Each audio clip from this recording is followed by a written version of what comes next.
Welcome, everybody, for another interesting, I hope, episode of Mondays with Mundy. That's me, Jim Mundy, the historian for the Union League Legacy Foundation at the Union League of Philadelphia.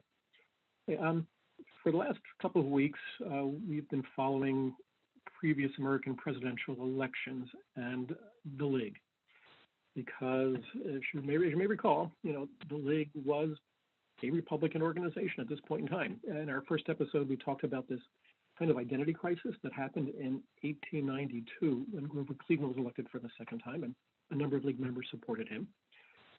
The response from the League was to try and insert the words Republican Club in the bylaws.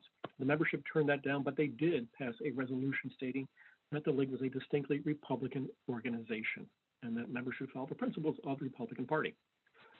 So all was going along smoothly until the 1928 election, when it turns out that a very prominent League member named John Jacob Raskob, who at that point was the Vice President of Finance and the Treasurer for both the I.E. DuPont Company and General Motors Corporation, kind of jumped ship and became the chairman of the Democratic National Committee and helped bankroll the presidential candidacy of the Democratic candidate, Alfred E. Smith.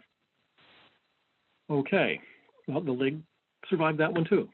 So now it's 1932, and the stakes are a little bigger, right? Because there's something called prohibition, the 18th Amendment, and it is going to become an issue. And let's find out why, okay? All right. So that means I'm going to go to a PowerPoint. So if you guys will let me share the screen.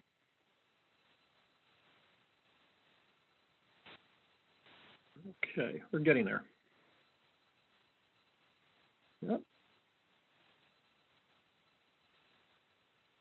Okay, we got it. It worked.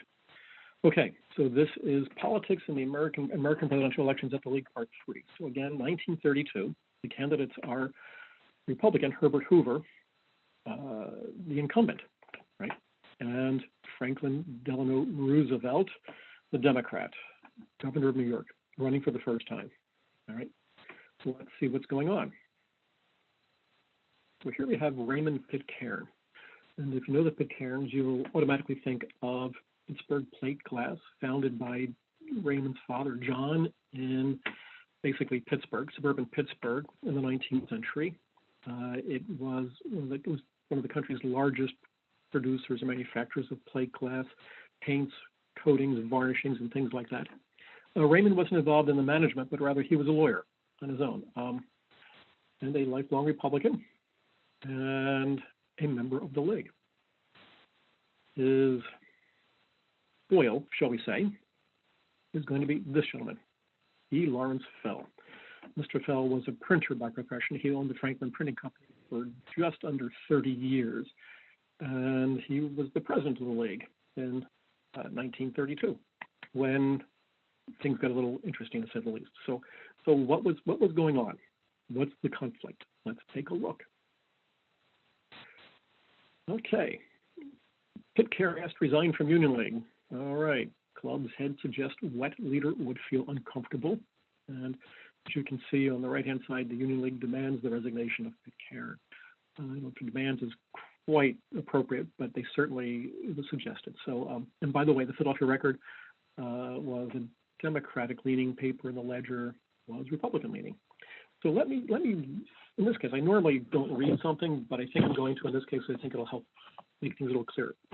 So this is from a newspaper article, and this one's from the Evening Bulletin, and we're looking at Thursday, November the 3rd. Now, in 1932, the election took place on November the 8th, so this was the week before the election. Okay? All right. So this is Mr. Fell wrote a letter to Mr. Pitcairn, and this is what he said. I saw it stated in newspapers that you are actively supporting the Democratic candidate for Congress in your district, and that you have stated you will vote for him and also the Democratic candidate for president. I hope these statements are unfounded. While, of course, it is your privilege to forsake the Republican Party and transfer your allegiance to another political party, I feel I should remind you that the Union League of Philadelphia is a Republican organization. And when you applied for membership, you stated in writing that you are a Republican in national politics. And we saw that in the last episode on Mr. Raskob's membership application. All right? If you have changed political parties and are no longer a Republican, I would assume that you would feel very uncomfortable in remaining a member of the Union League and would desire to withdraw to make a vacancy for one of the several hundred Republican candidates who were waiting to be elected to membership. Pretty straightforward stuff, isn't it? All right. You joined as a Republican. Now you're switching parties to vote for the Democratic candidate. And believe me, and as we said before, nothing was more important to the Union League than the American presidential election, because the Republican Party platform supported the tariff, a protective tariff, that was charged against European manufactured goods. And Philadelphia at this point, while it's no longer the industrial machine it had been in the 19th and early 20th centuries, it was still a major industrial city.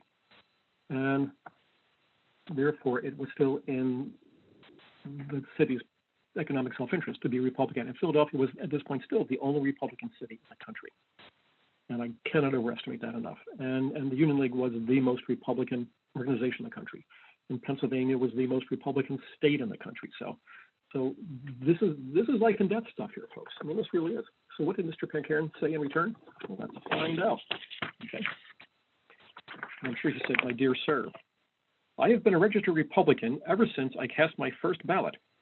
I have always voted for a Republican presidential candidate until President Hoover bound the Republican Party to the support of the 18th Amendment, and by his persistent, dry leadership, made it a party of national prohibition." Pretty straightforward. Yes, it is true that this year I shall vote for the Democratic candidate for president. And there he's saying it, right there. He's going to vote for FDR, all right? Interesting stuff, all because of alcohol. And now, on top of that, now it gets a little better, if you will. So this is Pitcairn writing to Fell again. "I made every effort to induce the Union League to go on record against the 18th Amendment in accordance with the overwhelming majority sentiment of its membership." I would think that Pitcairn is right on that one, helping the League. "I hope that united action by the Union League, favoring repeal, represented forcefully and openly to the administration in Washington, might demonstrate the necessity of a change in our party stand, which would bring it into line with public opinion and save it from defeat." Well spoken or well written, and I'll get to that in a minute. So Mr. Pitcairn ends his letter by saying, "I note your suggestion that I withdraw from membership in the League. In this matter, I shall be guided by the wishes of a majority of our members, and I respectfully request that you will take steps to determine their views.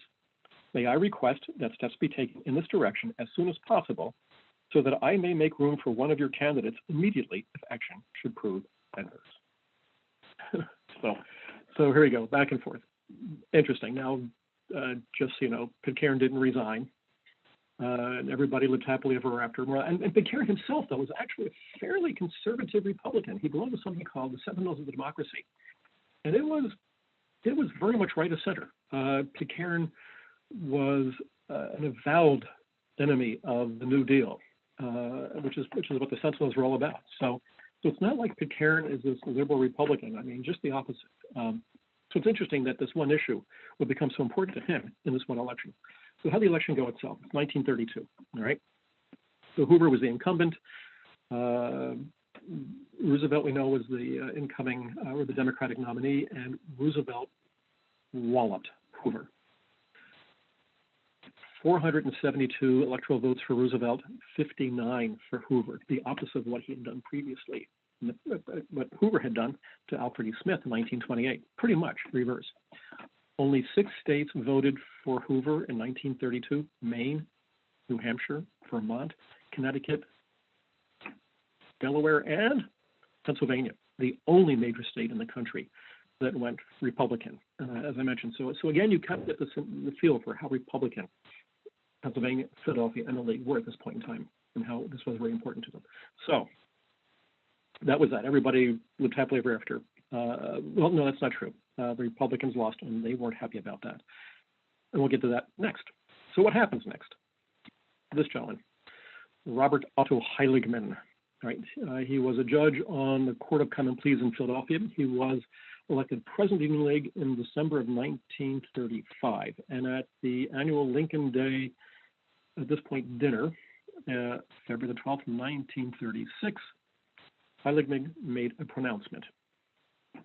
And this one again, I'm going to read if that's okay, because I couldn't convey the language. I mean, I want to get the language right. So, all right, this is what the judge said to an audience of approximately 800 members having dinner at the League that night. Okay. We have some half Republicans and some Democrats in this club as members, he said. All right. If you will bring to the notice of the president any such members, I have my eyes on a couple and I'll have my hands on them soon. All right. I will personally deliver the message to them. There will be no pussyfooting during this administration. Yikes, here we go again. It's like they're fighting for the heart and soul of the League. And what's going to happen? Okay, pretty much nothing. Now keep in mind that the city, which had only had 2 Democratic mayors between 1858 and 1952, all right? So the city is slowly becoming more Democratic. The Democratic Party, which had been pretty much in the back pocket of the Republican Party for all those years, if not decades, Democrats are feeling their oats now. And so in the 1935 mayoral election, the Democrats ran a guy named John B. Kelly. Most everybody knows John B. Kelly as 2 things. One, an Olympic rower, 1920 and 1924, but perhaps most importantly as the father of Princess Grace Kelly, married Prince Rainier of Monaco. So Kelly at this point, though, he's a self-made Irish Catholic, second generation Irish. His parents were both from Ireland. He built up his brick construction company, Kelly for Brickwork. All right. And Kelly's going to go against S. Davis Wilson, who was, just to give him a comparison to something we can understand today, a bit Trumpian in the sense that Trump was a Democrat, became a Republican. Davis was a Democrat who became a Republican. He supported Roosevelt in 1932, and here he is running for mayor as Republican in 1935. Now, the Republicans still really controlled the city itself in terms of the city's offices, the mayor and all the different row offices. And in that election, Davis would win, but only by approximately 50,000 votes. And that was the smallest margin yet in the 20th century. So the Democrats are surging up. And what was the result now? So the Democrats they won they lost the mayoral election, but they're going to win the presidential election. And Kelly at this point had made a boast that if Roosevelt would win, he would give a speech off the portico of the Union League of Philadelphia itself. All right. So what happened? Let's take a look. All right.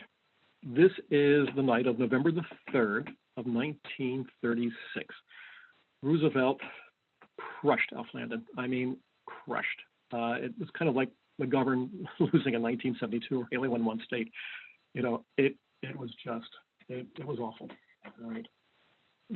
By midnight, there were approximately 15,000 people in front of the League House. And unfortunately, I couldn't find an illustration this time, but usually in the front of the League House, maybe remember from the last episode, it had this big electric sign. And in this case, it would have said, Alf Landon was running for president in 1936. So Landon, Love of Country leads, big electric lights and stuff like that. And somehow Heiligman was just absolutely, positively sure that Roosevelt was going to get defeated and that Landon would win. Wishful thinking, all right? Because, again, Roosevelt just ran right over Landon like he had run over Hoover 4 years before. And so here's John B. Kelly. Now, as you can imagine, the League had heard about this boast, and so there were a number of off-duty policemen standing on the steps to keep any from going up the steps. The League had turned out all the lights, and at one point they had even turned out the Landon and Love of Country lead lights. So the front of the house is completely dark.